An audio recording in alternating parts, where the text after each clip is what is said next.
Bonjour et bienvenue, voici notre tour d'horizon économique, géopolitique, énergétique et boursier. Nous sommes le mardi 18 février pour comprendre comment tourne une planète de finances qui continue de baigner dans une douce euphorie. C'est sur l'incorruptible et nulle part ailleurs. Et l'épisode du jour s'intitulera Mais jusqu'où nos gouvernements comptent-ils continuer de nous faire les poches? Alors avant d'aborder les sujets qui fâchent, on va commencer quand même par le sourire du jour, avec ces nouveaux records absolus en cascade en Europe. Le CAC 40 par exemple, le CAC 40 Global Return 100 ans, établit un nouveau record absolu à désormais un peu plus de 25 680 points.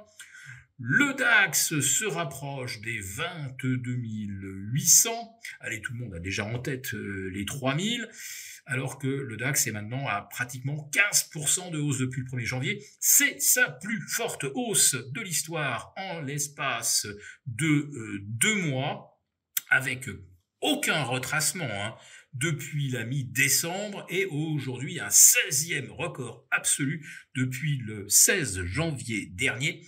Autrement dit, sur 25 séances, 18 ont donné lieu soit à un plus haut intraday, soit à un plus haut historique de clôture. Et puis bien sûr, record absolu à Milan, record absolu à Madrid et record absolu à l'ouverture aujourd'hui sur le Nasdaq 100. Et le S&P 500 a retracé son record, déjà testé 2 fois, c'est vrai, de 6128 points. Donc on pourrait croire que tout va bien. Pas sûr, puisqu'un audit du DOGE, Department of Government Efficiency, met à jour des choses qui paraissent incroyables, même inconcevables, pour le plus halluciné, le plus allumé des complotistes. Oui, aux États-Unis, 4 700 milliards d'argent du contribuable auraient été dépensés sans que l'on puisse contrôler comment cet argent a effectivement été distribué, à qui et pourquoi. Alors oui, ces sommes ont été votées par le Congrès, après proposition, j'imagine, de la Maison-Blanche, mais une fois que le vote est passé, que devient l'argent? On n'en sait rien, puisque ce qui doit le rendre traçable n'a pas été renseigné. Vous pouvez imaginer ça.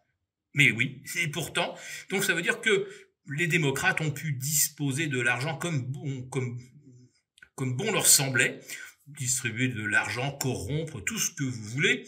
Alors dans les 4700 milliards, on découvre entre autres que 8 milliards ont été donnés à Bill Gates, le pauvre, Bill Gates ou l'OMS, ce qui revient à peu près à la même chose, que des centaines de milliards ont été dépensés pour la subversion, l'organisation de changements de gouvernement dans des pays tiers, du soutien à la presse, une presse évidemment chargée de relayer le message géopolitique et on va dire le plus souvent celui de la CIA en ce qui concerne les guerres. Tiens, ça va nous renvoyer à la guerre en Ukraine.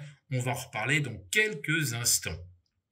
Mais ne croyez pas que les États-Unis sont les seuls où on dépense de l'argent à perte de vue et sans justification.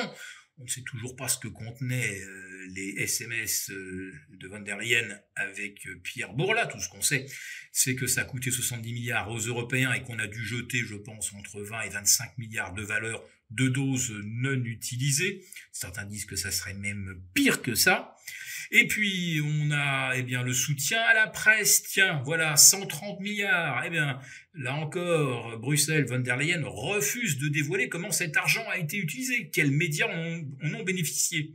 Ah, par contre, ce que l'on sait, c'est quand ça a été dépensé, c'est-à-dire juste avant les élections européennes. On peut imaginer que cet argent a été dépensé auprès de médias qui devaient dire beaucoup de mal des fonctionnaires de Bruxelles et qui devaient se montrer très pugnaces dans la chasse aux milliards dépensés par von der Leyen via des SMS.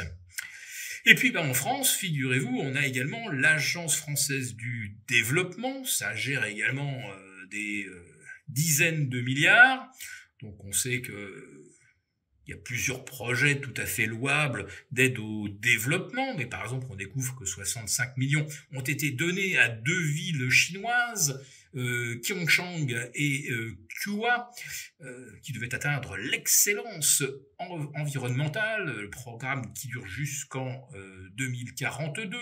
On a également dépensé 151 millions d'euros, oui, entre 2022 et 2025, pour que le gouvernement local sensibilise sa population à la théorie du genre. On a eu 51 millions dépensés pour le même objectif en Albanie, 600 000 euros dépensés pour favoriser l'agrodiversité en Algérie, dont on connaît aujourd'hui à quel point les relations avec la France sont cordiales.